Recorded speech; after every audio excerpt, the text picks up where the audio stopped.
Bonjour à tous et bienvenue sur boursicoté.com pour cette nouvelle analyse technique du CAC 40 en point matinal avec une configuration qui est dans la lignée de ce que nous avons depuis quelques jours et qui tourne autour de cette zone des 7250 points puisque ce matin, après une ouverture sur un gap baissier qui a permis de repasser sous cette zone, zone qui avait été franchie donc en début de semaine sur gap haussier. Hier on avait tenté ici, on avait comblé le gap et on s'était appuyé sur ce niveau. Eh bien on le recasse à la baisse, gap qui est comblé puisqu'on vient ici avec un plus haut très proche puisque l'on est à 7249.34, donc on peut considérer que l'on est dans l'épaisseur du trait.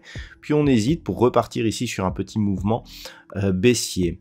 Au niveau de l'indicateur MACD, eh bien c'est une configuration qui est donc baissière. On le voit sur cette unité de temps 4 heures, eh bien les histogrammes ici sont en phase de redescente et par rapport, je dirais, à la tendance globale, eh bien on a une neutralité. Hier je définissais la zone de neutralité ici d'un point de vue un peu plus moyen terme entre 7380 et 7090 points.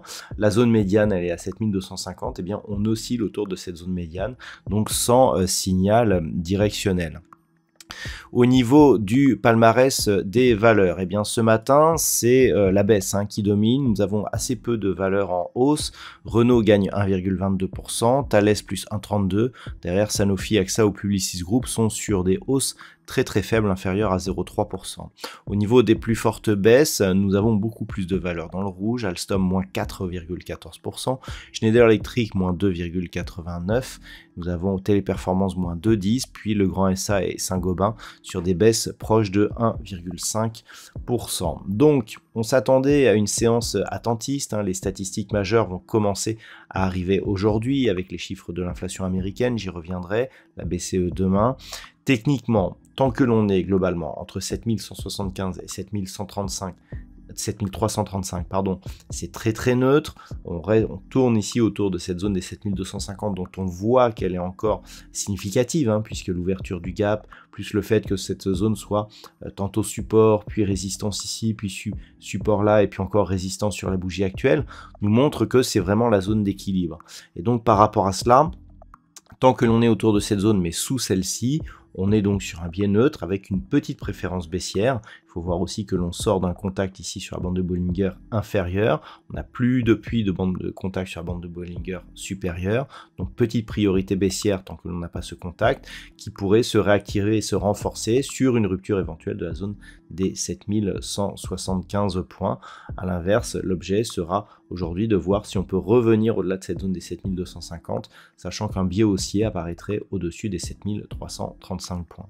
Voilà donc tout ce que l'on peut dire d'un point de vue technique sur cette configuration.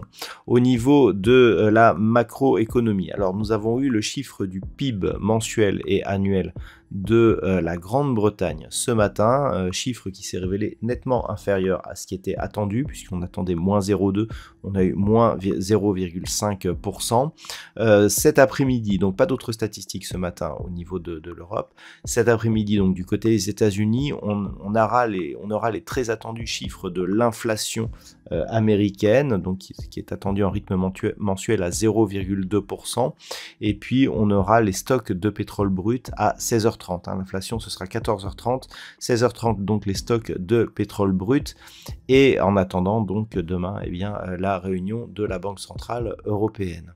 Voilà donc ce que l'on peut dire pour aujourd'hui. Je vous souhaite de passer une très bonne séance, on se retrouve dès ce soir pour toutes les autres analyses techniques du site boursicoté.com.